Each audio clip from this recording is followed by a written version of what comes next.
What you find beautiful often reflects your social class. For ordinary people, the most important skill for crossing social boundaries is aesthetic sense.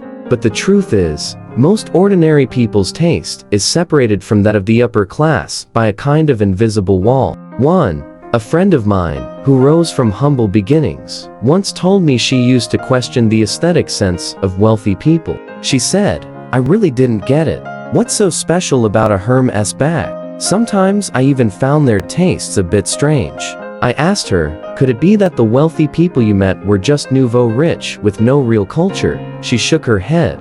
No, if they were just flashy, you could tell from their clothes and choices they'd be over the top. But these weren't like that. As her own business grew and she became financially free, one day saw her carrying a Hermes bag, the very one she had once questioned. Her style had transformed.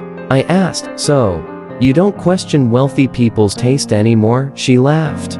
Question, understand, become. I guess now my taste has just caught up with theirs. I said, maybe a person's aesthetic sense reflects their class. If you haven't crossed the class barrier, you can't fully understand it. She thought for a moment, then said, or maybe my class changed, and my taste changed along with it. I've noticed a phenomenon, maybe you've felt it too. Once something favored by the upper class becomes popular among the masses, fashion starts changing again. It's like a popular girl in school never wanting anyone else to wear the same outfit as her. 2. We often say fashion is cyclical. Trends from 10 years ago come back around. But this isn't really driven by the public's tastes. It's the upper class reacting to the masses copying their style. To maintain distinction, they constantly shift trends. Aesthetic fluidity is a form of class advantage. The elite maintain their status by continually resetting taste standards.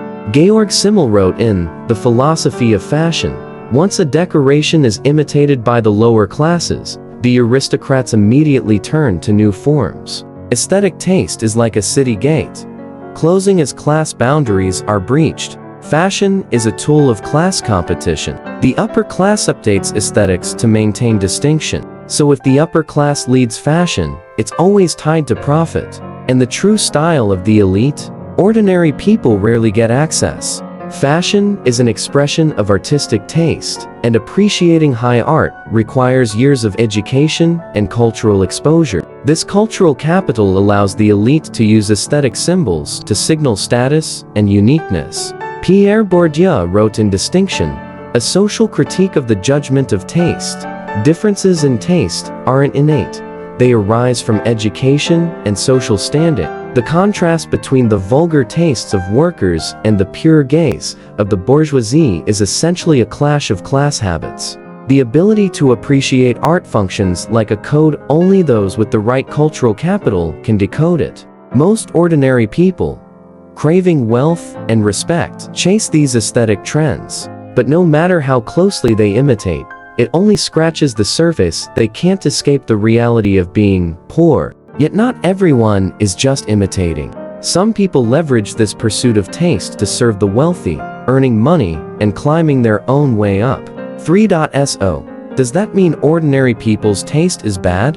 Absolutely not. Beautiful things don't have to be expensive. Learning art often costs money, but art touches every part of life. A wealthy person looks elegant not just because of what they wear, but because their confidence radiates from genuine capability. Even if they're not traditionally attractive, people might still perceive them as having style. You don't need to follow trendy fashion like a leash. Everyone has their own style. The real task is finding your own aesthetic and committing to it, not to constrain yourself, but to leave a memorable impression, gain resources, accelerate growth, and build your personal capital. At the same time, consciously cultivating your aesthetic sense and work is crucial. Poor taste can limit your career ceiling. This is a form of aesthetic that appeals broadly. Those who excel at it have a competitive edge.